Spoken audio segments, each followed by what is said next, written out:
नमस्कार मंडळी, आज आपण बनवत आहोत बटाट्याचे पॅनकेक। त्यासाठी मी घेतला आहे बटाटो, लसूण, दही, कापलेला कांदा, कापलेले टोमॅटो, शिमला मिरची, कोथिंबीर, 2 चमचे बेसन पीठ आणि पाऊण वाटी रवा घेतलेला आहे। त्यासाठी आता मी मिक्सरचं भांडं घेत आहे। त्यामध्ये मी हे कट केलेले बटाटे टाकून त्यामध्ये थोडंसं लसूण टाकून मी हे ग्राइंड करून घेत आहे। इथे बटाटो आणि लसूण मी ग्राइंड करून घेतलेला आहे। त्यामध्ये मी टाकत आहे आता रवा आणि हे 2 चमचे बेसन पीठ, ते पण छान ग्राइंड करून घेते। मध्ये मी रवा आणि बेसन एक मिक्स करून घेतलेला आहे आणि त्यामध्ये आता मी दही टाकत आहे। दही टाकून मी ते पुन्हा एकदा ग्राइंड करते। इथे मी बटाटो, लसूण, रवा आणि दही पूर्ण असं एकजीव करून ग्राइंड करून घेतलेलं आहे। त्यामध्ये आता मी हे एका बाउलमध्ये काढते।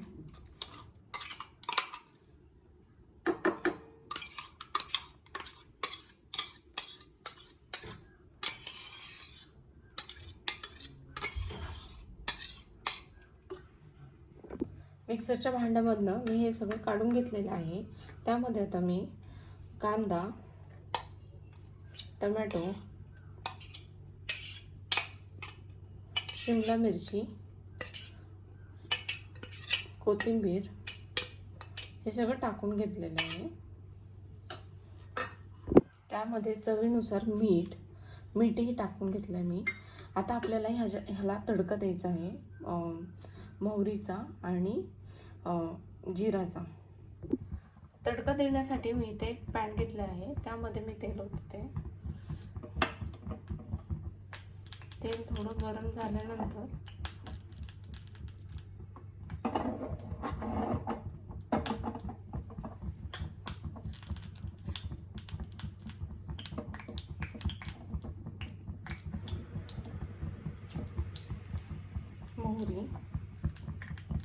मोहरी चांगली तडतडून द्यायची।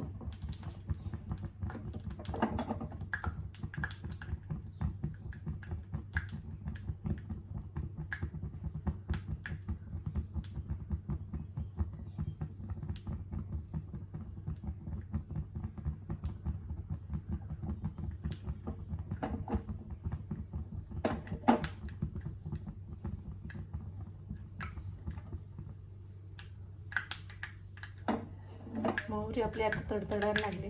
त्यामध्ये टाकूया जिरं। आता हा तडका आपल्याला आपण बॅटर तयार केलं होतं त्यामध्ये टाकायचं आणि त्याला आता मिक्स करून घ्यायचं आहे। मी आता इथे मिक्स करून घेते हे जे बॅटर तडका दिलेलं आहे।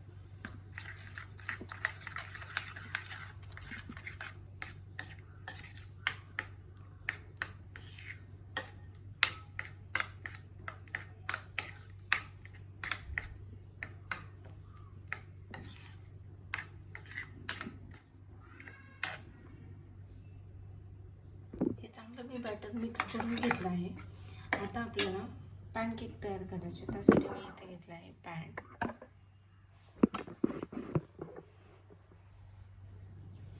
आता आपल्याला ह्या पॅनमध्ये तो हीट झालेला आहे, गरम झालेला आहे। त्यामध्ये आपण थोडंसं तेल टाकून किंवा तूप टाकून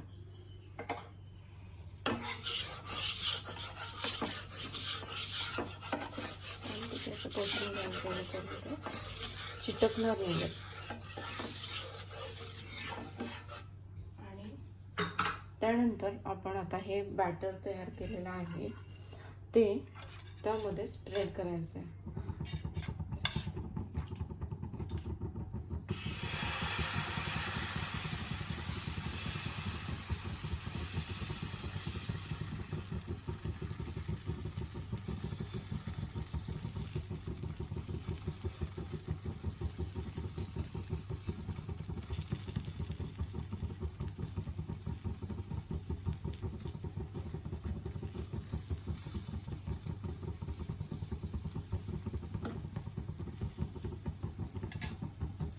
आता ह्याला लो फ्लेमवर ह्याला असंच ठेवायचं आहे थोडा वेळ, 2 मिनटं असं शेकून घ्यायचं आहे व्यवस्थित.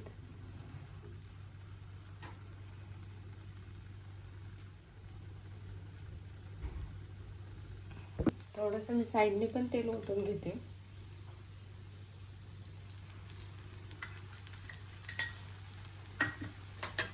असंच 2 मिनटं एका साईडने चांगलं भाजून घेऊयात आणि नंतर मग दुसऱ्या साईडने. इथे मी आता हा आपला पलटून घेतलेला आहे पॅनकेक. त्याला पण आता दुसऱ्या साईडने छान लो फ्लेमवर भाजून घेते. हा आता पॅनकेक मी दोन्ही साईडनी छान असं भाजून घेतला. तर आता मी डिशमध्ये प्लेटमध्ये काढून घेते. इथे आपले पॅनकेक आता रेडी झाले आहेत. मस्त त्याला मी सॉससोबत असं सर्व केलेलं आहे आणि खूप छान चवीला लागतात आणि मुलांच्या टिफिनसाठी पण देण्यासाठी खूप छान आहे. नक्की ट्राय करून बघा.